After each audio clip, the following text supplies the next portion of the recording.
Right ఇక details చూసుకున్నట్లయితే T20 ప్రపంచ కప్ 2026 లో బంగ్లాదేశ్ ఆడనుందా లేదా అనే సందేహాలకు ఐసీసీ ఎట్టకేలకైతే తెరదించింది. ఇక ఫిబ్రవరి 7 నుంచి ప్రారంభం కానటువంటి ఐసీసీ వరల్డ్ కప్ నుంచి బంగ్లాదేశ్ ను ఐసీసీ బహిష్కరించింది. భద్రతా కారణాలను సాకుగా చూపుతూ భారత్ కు రావడానికి బంగ్లాదేశ్ క్రికెట్ బోర్డు అయితే నిరాకరించడంతో ఈ కఠిన నిర్ణయం తీసుకున్నట్లయితే ఐసీసీ వర్గాలు వెల్లడించాయి. బంగ్లాదేశ్ స్థానంలో అయితే స్కాట్లాండ్ జట్టును టోర్నీలోకి తీసుకున్నట్లయితే ఐసీసీ అధికారికంగా ప్రకటించింది. అయితే ప్రపంచ కప్ చరిత్రలో ఒక జట్టును ఈ విధంగా బయటకు పంపడం ఇదే తొలిసారి కావడం గమనార్హం.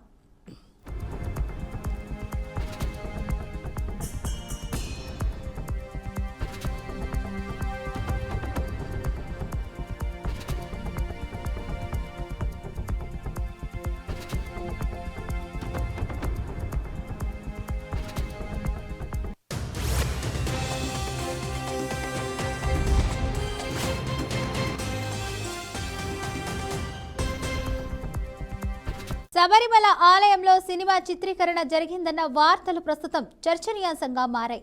ఆలయ సన్నిధానంలో సినిమా షూటింగ్ జరిగినట్లు ఆరోపణలు రావడంతో ఈ విషయం ప్రాధాన్యత సంతరించుకుంది. ఇక దీనిపై ట్రావెన్కోర్ దేవస్వామ బోర్డు స్పందిస్తూ అయితే వచ్చినటువంటి ఆరోపణల నేపథ్యంలో టీటీబీ విజిలెన్స్ విభాగం అయితే దర్యాప్తు జరుపుతోందని వెల్లడించారు. ఇక సన్నిధానం ప్రాంతంలో మలయాళ దర్శకుడు అనురాజ్ మనోహర్ వీడియోగ్రఫీ చేస్తున్నట్లయితే ఆరోపణలు వచ్చాయి.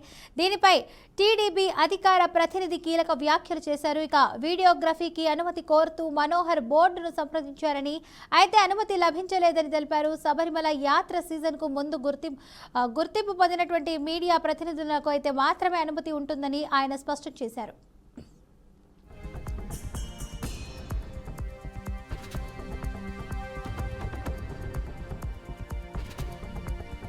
ఈ చిత్రీకరణ వ్యవహారంపై ఫిర్యాదు అందినటువంటి వెంటనే దర్యాప్తునైతే ప్రారంభిస్తామని తెలిపారు. దర్శకుడు ఎక్కడ చిత్రీకరణ చేశారో తమకు తెలియదని పేర్కొన్నారు. ఇక తాను సన్నిధానం ప్రాంతంలో వీడియో తీయలేదని, పంపా నది వద్ద చిత్రీకరణ జరిపానని మనోహర్ చెప్తున్నారని వెల్లడించారు.